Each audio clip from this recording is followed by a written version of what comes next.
सभी गुरु भाई बहनों को सादर जय गुरुदेव। आप सभी लोग जानते ही हैं कि भगवान को प्राप्त करने के लिए इंसान अनेक उपाय और प्रयास करता है।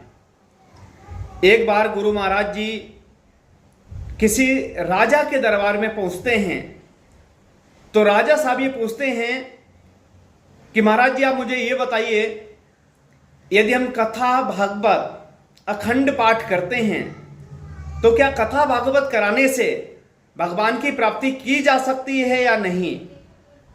तो पूज्य महाराज जी ने, गुरु महाराज जी ने बहुत ही सुंदर जवाब दिया।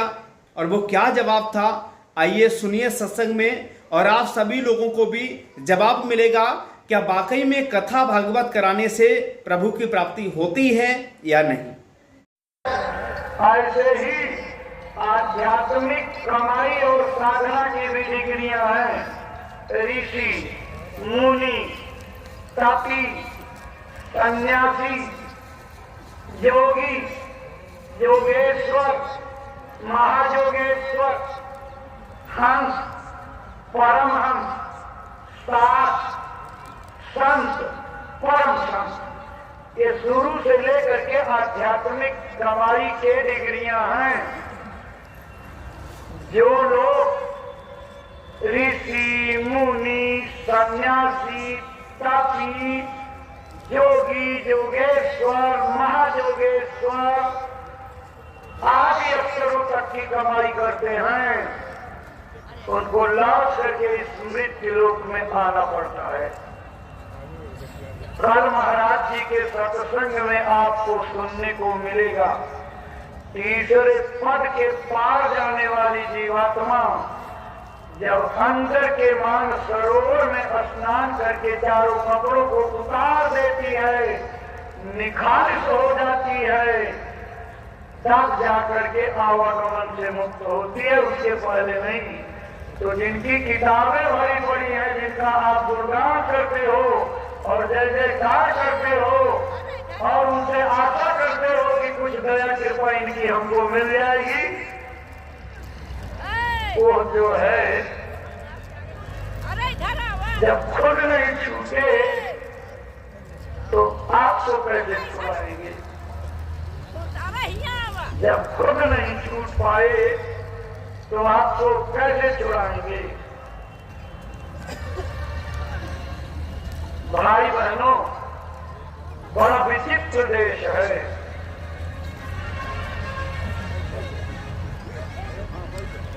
एक राजा ने अपने दरबार में अचानक पहुंच गए महात्मा से पूछा, ये बताइए, हमने अपने राज्य में कथा का आयोजन किया है, क्या कथा कराने से मेरी मुक्ति हो जाएगी? क्या कथा करने वाले पंडित जी मुझे मुक्त कर देंगे? महात्मा जी ने चुप्पी छा ली, कुछ नहीं बोले। राजन, इस प्रश्न का उत्तर अगर लेना है तो मेरी बात माननी पड़ेगी। मान गए आपकी बात, कहना ऐसे नहीं, 3 बार कहो कि जो मैं कहूंगा उस आदेश का पालन करोगे।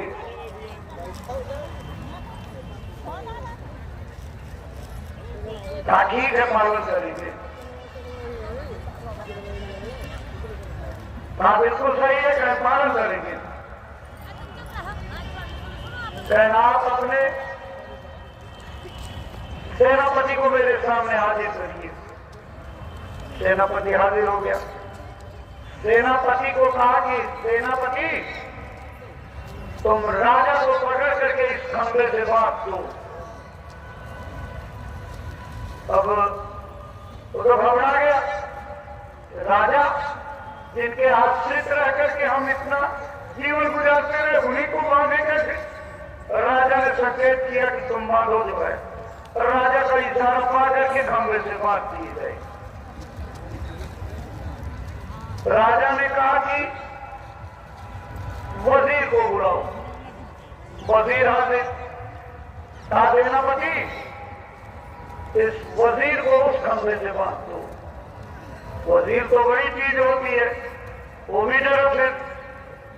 वजीर ने भी इशारा किया मानो तुम, राजा का रुख देख करके। वजीर इस कमरे में बच गया और राजा इस कमरे में बच गया। महात्मा जी ने झटका मार करके हंसा और हंसने के बाद कहा, राजा साहब आप तो बंधन में हो। ए वजीर, तेरा राजा खंबे में बना हुआ है, तेरे देश के ये खंबे में बढ़ रहा है, तू जल्दी कर, अपने राजा को बंधन मुक्त कर। मंत्री ने कहा, महात्मा कैसी बात आप करते हो, मैं खुद बड़ा हुआ, मैं इनको कैसे जो मुक्त कर सकता हूं। राजा राजा साहब, आपने अपने जीवन भर इस मंत्री को आदेश देकर के काम कराया, आज तुम्हारा मंत्री इस खंडे से बधा हुआ है, जल्दी करो दया करके राजा साहब, इसको बांधने से निकाल दो, बंधन मुक्त कर दो। राजा ने भी हाथ जोड़ लिए, कहें महाराज मैं तो खुद बड़ा हूं। कहें राजा, यही तेरे सवाल का जवाब है। बने रहिए वीडियो के आखिर तक। जो खुद बंधे हुए हैं, खुद बंधन में हैं, खुद 84 और नरक की सीमा में हैं, कर्मों के बंधन के दायरे में हैं, ये तुम्हें कैसे मुक्त कर सकते हैं। अगर मुक्त होना है तो जो जीवन मुक्त हो चुका हो, कर्मों के बंधन को पार कर चुका हो, जन्म मरण की पीड़ा के पास अपने मौत पर विजय प्राप्त कर, उसकी खोज करो, उससे तुम्हारी मुक्ति होगी। ये जितने भी सब फैला हुआ है चारों तरफ, जप तप संयम नियम अपारा, ये श्रुति का शुभ धर्म आचारा, जितने कर्मकांडों के फैलाव हुए हैं इस देश में और सारी दुनिया उसमें मशगूल है, सब कर फल हरि भगति सुहाई, सो बिन संतन का उपाय। इन सब का परिणाम अंतिम रिजल्ट भक्ति है, लेकिन ये भक्ति आज तक का इतिहास है, बिना संत के किसी को नहीं मिली है। इसलिए मत भरो कर्मकांडों की ओर। आचार विचार आपको पुण्य तो दे सकते हैं, लेकिन पुण्य कर्म शुभ कर्म भी बाधक है। गुरु महाराज कहते थे, एक लोहे की जंजीर है, एक सोने की जंजीर है।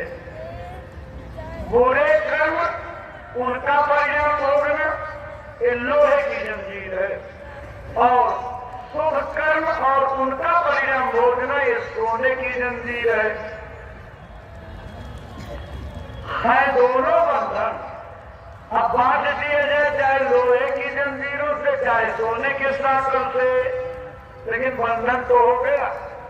ऐसे ही दोनों कर्म आपके इस संसार में बने रहने, आवागमन में आते जाते रहने, कभी इस मृत्यु लोक के जेल खाने से निकलने न देने के कारण है।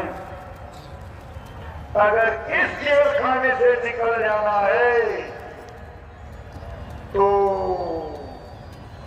आटा सतुआ पिसान सब ले करके, जैसे लोग प्रयागराज में नदी के किनारे कलपास करने जाते हैं, ऐसे संतों की तलाश करो, खोजो। जब आपके अंदर सच्चे संत को पाने की ललक और भूख पैदा हो जाएगी तो आपको तलाशते तलाशते वो अपने आप मिल जाते हैं। आप तो खोज ही नहीं सकते, आप ये जानते ही नहीं कौन संत है, क्योंकि संत की पहचान तो तब होती है जब साधना करके ऊपर जाओगे। ऐसे कैसे आप संतों को पहचान लोगे? लेकिन जब आपके अंदर संतों को पाने की प्रबल भूख पैदा हो जाती है तो संतों का आसन हिल जाता है, अंतर्यामी होते हैं, उनके यहाँ हरकत होने लगती है। कहाँ कौन जीव मेरे लिए तड़प रहा है, कहाँ कौन जीव मेरे लिए श्रद्धा पैदा की है, और कारण बना करके वहां जा करके मिल लेंगे।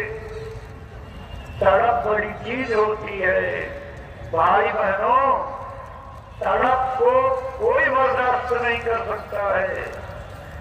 मीरा ने तरफ से पाया, सहजों ने तरफ से पाया, कबीर ने रो करके पाया, नानक जी ने बेहतर होकर के आंसुओं को बहा करके पाया, तो स्वामी जी कब रोते रहे? सूरदास सारी जिंदगी रोते रहे। किसका इतिहास आप उलट करके देखोगे, बिना आंसू बहाए मालिक नहीं मिलता। आप भी इस शिक्षा से आए हो, मुझे मालिक से मिलना है, तो रोने की आदत डालनी पड़ेगी। यदि आज का वीडियो आपको पसंद आया हो तो हमारे वीडियो को लाइक करें, चैनल को सब्सक्राइब करें और भी भक्तों तक हमारे इस वीडियो को पहुंचाएं ताकि वो भी घर बैठ करके सत्संग का आनंद ले सकें। जय गुरुदेव।